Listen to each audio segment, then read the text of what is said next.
Elsewhere tonight, arguments to lift an injunction blocking Iowa's fetal heartbeat bill begin tomorrow before a judge. It's an issue that could impact the November 8th election.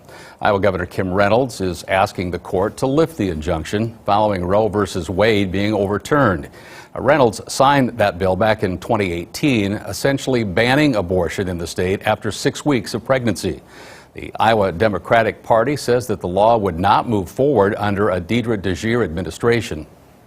Has infinite variables, and the idea that we are going to dictate this process in black and white is not only irresponsible, it's undemocratic, and we have to nip this type of leadership in the bud. It's too extreme. It's not who we are.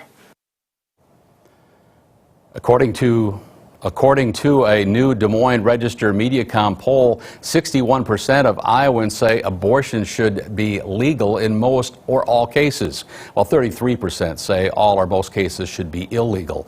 6% say they're just not sure.